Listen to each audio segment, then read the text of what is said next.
नमस्कार, आप देख रहे हैं बिस्तक। मैं हूं रजत देवगन। भैया ऐसी टेंशन आज के सत्र में मार्केट में, जैसी ओपनिंग होने वाली थी तो वैसे ही गिफ्ट निफ्टी बता रहा था कि 700 से 800 पॉइंट निपट जाओगे। क्यों? क्योंकि कच्चा तेल उबल गया।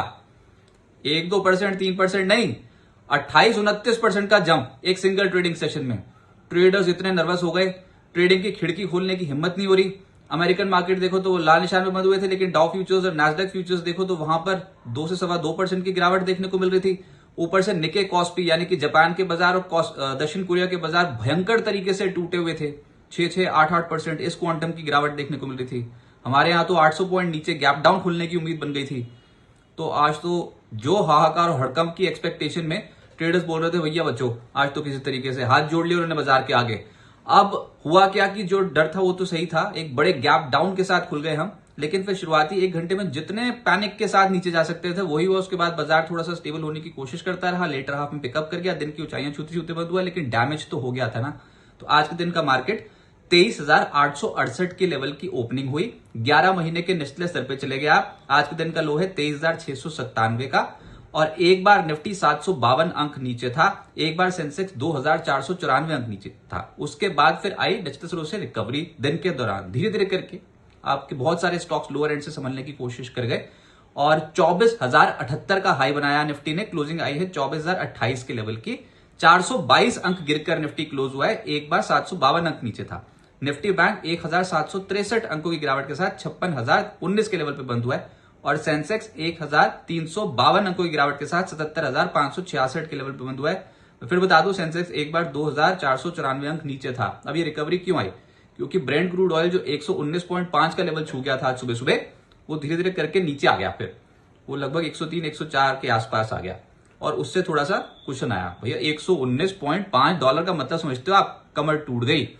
अच्छी अच्छी अर्थव्यवस्थाएं वो हिल गई हैं। और सबसे बड़ा तो हमारे ऊपर इम्पैक्ट, क्योंकि हम 85% 86% तो इम्पोर्ट ही करते हैं, खाड़ी देशों से खासतौर तौर पे बहुत बड़ी क्वांटिटी में इम्पोर्ट करते हैं। अब वहां पर खाड़ी देशों में, ईरान में बहुत बड़ा पंगा पड़ा हुआ है, और दोनों पार्टियां झुक नहीं रही है, ना ईरान की सरकार ना डोनाल्ड ट्रंप। तो आपस में ये भिड़े रहेंगे जब तक, तब तक ये कच्चा तेल अगर कहीं और उबाल मार गया ना, तो उस डर की वजह से बाजार बहुत सहम गया है। और बयानबाजी भी कुछ इसी तरीके की हुई है अमेरिका की तरफ से और ईरान की तरफ से, जिसमें ऐसा लग नहीं रहा कि युद्ध इतना आसानी से शांत हो जाएगा, और बाजार उसके चलते निपट गया। आज के सत्र में आप एडवांसेस देखोगे तो मात्र 8 निफ्टी के चढ़ने वाले, 42 गिरने वाले, और ब्रॉडर मार्केट पे 642 शेयर्स चढ़े हैं। उसके मुकाबले 2,631 शेयर्स गिरे हैं। निफ्टी पे जो चढ़े हैं उसमें सबसे ऊपर है विप्रो 1.5% ऊपर, फिर रिलायंस इंडस्ट्रीज लगभग 1% ऊपर, Apollo hospital, Infosys, HCL tech हल्की खरीदारी, यहां पर नाम मात्र की बताने लायक नहीं है।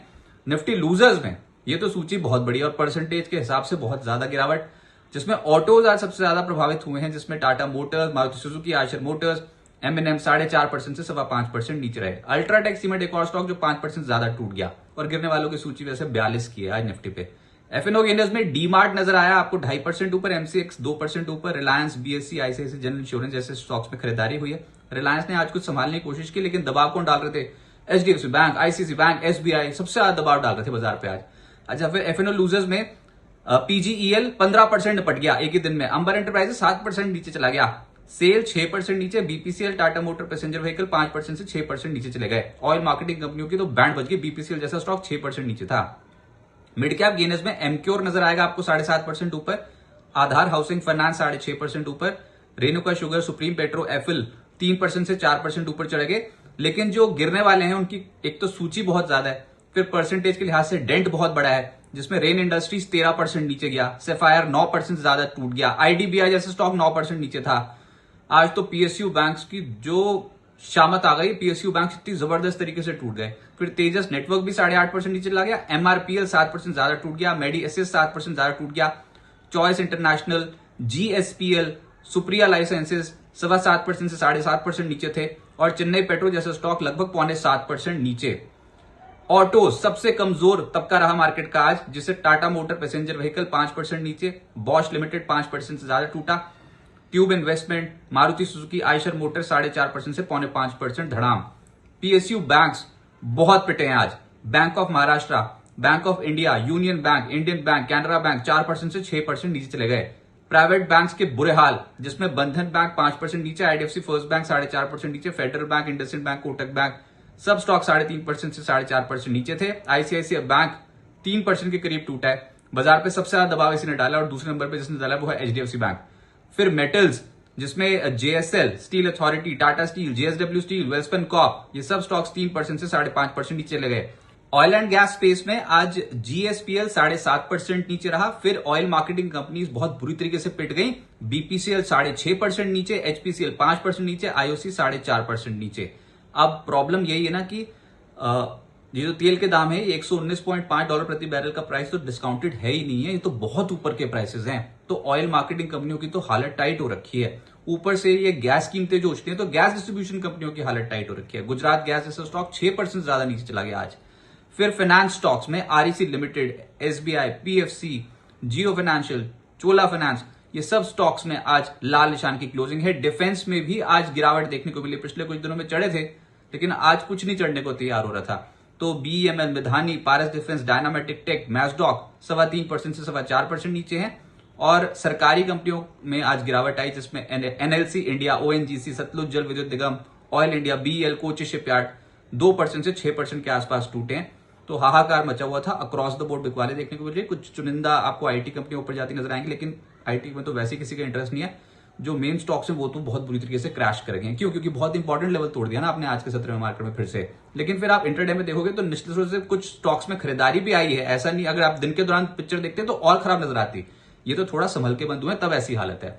अब आगे क्या होगा? एशियाई बाजारों में आज तगड़ी बिकवाली हुई थी। आप जापानीज मार्केट देखो, निके, वहां पर 5.25% गिरावट थी। कॉस्पी देखोगे दक्षिण कोरिया का बाजार तो वहां पर 6% की गिरावट थी क्लोजिंग बेसिस पे। इंट्राडे में से ज्यादा टूटे हुए थे। वो तो धीरे धीरे करके ब्रेंट क्रूड ऑयल नीचे आ गया तो फिर थोड़ा जोश आया मार्केट में, नहीं तो उससे पहले देखते तो हड़कम मचा हुआ था। हमारे बाजार फिर भी कम टूटे हैं। बस यही अच्छी बात है कि हम रिलेटिवली दूसरों के मुकाबले कम टूटे हैं। चढ़े भी कम थे, गिर भी कम रहे हैं। बस यही वाली एक कहानी है। तो भारतीय बाजार में, एशियाई बाजार में कम बिकवाली देखने को मिली है। लेकिन आज एक झटका तो लग गया भैया। ये जो मिडिल ईस्ट से पंगा ले लिया ना डोनाल्ड ट्रंप ने, तो अब ईरान तो चाहे डायरेक्टली ना अटैक करे यूएस पे, लेकिन ये समझ में आ गया कि हड़कम मच जाएगा कच्चे तेल को लेकर। और कच्चे तेल की कीमतें एकदम से ऊपर जाना शुरू कर दी। पता नहीं इसकी कैलकुलेशन डोनाल्ड ट्रंप ने की भी है कि नहीं। बोल रहे हैं कि बहुत ही छोटी कीमत चुकानी पड़ेगी दुनिया भर में शांति के लिए और सेफ्टी के लिए। बताओ ये कोई करने वाली बात है? छोटी कीमत है ये, इतनी बड़ी कीमत चुकानी पड़ेगी। $119.5 हो लिया ब्रेंट क्रूड ऑयल। और ये कतर के जो ऊर्जा मंत्री हैं इन्होंने बोल दिया कि $150 चला जाएगा, जो अगर बंद ना हुआ तो $150 क्रूड की कीमत हो जाएगी। आप ये सोचो। तो उसके बाद तो हाहाकार मचना लगभग तय। एक बार तो आज 29% ऊपर था कच्चा तेल और $119.5 प्रति बैरल का हाई भी टच कर लिया था। लेकिन हालत टाइट है। अभी तो कुछ चुनिंदा खाड़ी देश जो उन्होंने तेल की प्रोडक्शन को कम किया, कटौती की है। लेकिन अगर और भी जो देश है उन्होंने तेल की कटौती कर दी प्रोडक्शन में, तो उसकी तो इंपैक्ट पड़ेगा। और वैसे भी दुनिया भर में तेल की किल्लत हो रखी है। तो जो कंट्रीज तेल के ऊपर डिपेंडेंट है उनकी हालत इस समय बहुत टाइट हो रखी है। और भारत भी उसमें से एक है, क्योंकि हम तो 85-86% तेल इंपोर्ट ही करते हैं। और अगर ऐसी हालत रही तो हमारे महंगाई पे असर पड़ेगा, जीडीपी आंकड़ों पे असर पड़ेगा, करंट अकाउंट डेफिसिट बढ़ सकता है। ये जो सारी चीजें हैं ये बाजार ने पहले नहीं ना कैलकुलेट कर रखी थी, तो ये अचानक से ही हुई है और उसका एक इम्पैक्ट देखने को मिल रहा है। सरकार का काम मुश्किल हो गया, आरबीआई का काम मुश्किल होगा आने वाले समय के लिए। तो ये स्थिति आप सोच रहे हो जल्दी खत्म हो जाए तो बच जाए। लेकिन अगर ये जल्दी खत्म ना हुई और ये सिचुएशन थोड़ा और दिनों के लिए एस्केलेट हो गई तो उसका थोड़ा सा पेनल्टी जो है वो स्टॉक मार्केट को देनी पड़ती है। ये दिन हमेशा नहीं रहते, लेकिन जब तक रहते हैं तब तक तो दुख देते हैं। उसके बाद एक अच्छा मूड माहौल भी आएगा कभी ना कभी, जब युद्ध समाप्ति की ओर बढ़ेगा। लेकिन जब तक युद्ध चलता है तब तक तो टेंशन रहती है ना भैया बाजार में। उसके बाद अच्छे दिन शुरू होते हैं, तो जब अच्छे दिन आएंगे तब देखी जाएगी। लेकिन अभी निफ्टी ने आज 23,697 का लो लगाया, उसके बाद बाउंस बैक किया। पता नहीं वो टिकाऊ होता है कि नहीं। लेकिन कल है निफ्टी की वीकली एक्सपायरी। 24,200, 24,300 का लेवल क्यों इंपॉर्टेंट है ऊपर? क्योंकि इसी लेवल को आज तोड़ के इसके नीचे चले गए बहुत बुरी तरीके से। अब ये एक रेजिस्टेंस की तरह काम करेगा। और रुपए की रिकॉर्ड गिरावट है, रुपया रुक ही नहीं रहा है डॉलर के मुकाबले। डॉलर इंडेक्स तेज हो रखा है, एक और प्रॉब्लम बन रखी है। तो युद्ध नहीं रुका। तो आज जो लेवल देखे हैं आप ये मत मानो कि पैनिक लो है। अगर लग गया है पैनिक लो तो बहुत बढ़िया, फिर तो हाथ जोड़ेंगे हम भी, हो गया भैया सब कुछ समाप्त। लेकिन अगर ये दोबारा से लेवल टेस्ट होते हैं तो उसके नीचे के जो लेवल है सपोर्ट लेवल वो है 23,200, 23,300 के आसपास के। उम्मीद करते हैं यहां तक ना जाए। पहले बहुत दुख है और ये बर्दाश्त से बाहर हो रहा है। तो आज जो इंपॉर्टेंट लेवल लगा, अगर तो यहीं पर ही लो लगना होगा तो लग जाएगा, नहीं तो फिर यहां से टूटेंगे तो 23,200, 23,300 के आसपास के लेवल आएंगे। तुक्का बिठा लो सब अपने घर में बैठ के कौन सा लेवल बहुत इंपॉर्टेंट है। लेकिन आप टाइम नहीं कर पाओगे मार्केट को। क्या कर पाओगे? सिस्टमैटिक इन्वेस्टमेंट कर पाओगे। अगर तो धीरे धीरे करके एक्यूमुलेट कर लिया तो ठीक, नहीं तो ये फेज आया चला जाएगा। जैसे और युद्ध में हुआ है बिल्कुल उसी तरीके का पैटर्न देखने को मिलेगा। इस बार प्रॉब्लम क्या है कि डायरेक्टली इंपैक्ट हो रहे हो ये कच्चे तेल को लेकर आप, और इसकी वजह से स्टॉक मार्केट में हड़कंप ज्यादा देखने को मिल रहा है।